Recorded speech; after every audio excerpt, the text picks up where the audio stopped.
विघ्नहर्ता कोंबडी खत सप्लायर सलगरे, आमच्याकडे पॅकिंग मध्ये अंड्याच्या कोंबडीचा कोंबडी खत मिळेल। उच्च दर्जाचे नैसर्गिक कोंबडी खत पुरवणारे एक विश्वासार्ह नाव। मुख्य वैशिष्ट्य म्हणजे हे खत 100% सेंद्रिय व उच्च दर्जाचे आहे। जमिनीतील सूक्ष्म पोषक तत्वांचे प्रमाण वाढवून पिकांच्या मुळांची वाढ जलद होते व उत्पादन क्षमता वाढते। कोंबडी खताचे फायदे असे की जमिनीचा सेंद्रिय कर्ब मोठ्या प्रमाणात वाढतो, जमिनीचा पोत सुधारतो। ऊस, केळी, भाजीपाल्यासह सर्व पिकांसाठी उत्तम सेंद्रिय खत म्हणजे विघ्नहर्ता कोंबडी खत। आपल्या ऑर्डर नुसार फक्त 8 दिवसात खत थेट शेतावर उपलब्ध। ऑर्डर साठी संपर्क 72 49 35 87 96। रमेश बंडगर, सलगरे, तालुका मिरज।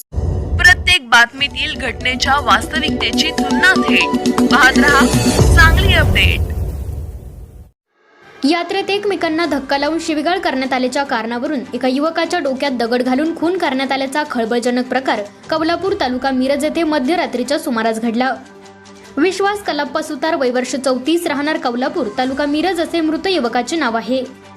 घटनेची माहिती समजताच सांगली ग्रामीण पोलिसांनी तातडीने घटनास्थळी धाव घेत ग्रामस्थांनी पकडून ठेवलेल्या संशयित हल्लेखोर रोहित उर्फ नवनाथ श्रीरंग नाईक, वय वर्ष 24, राहणार कवलापूर, मूळ राहणार मराठी प्रशालेनजीक भोसे तालुका मिरज यास जेरबंद केले। या प्रकरणी सूरज भूपाल सुतार, राहणार अवधूत कॉलनी कवलापूर याने पोलीस ठाण्यात फिर्याद दिली आहे। घटनास्थळावरून मिळालेली माहिती अशी की फिर्यादी सूरज याचा आत्तेभाऊ मृत विश्वास सुतार हा कवलापूर ते कुमठे फाटा रस्त्यावरील रामकृष्ण पाटील यांच्या मालकीच्या विराट हॉटेल येथे वेटर म्हणून कामास असून तो हॉटेलमध्येच राहण्यास आहे।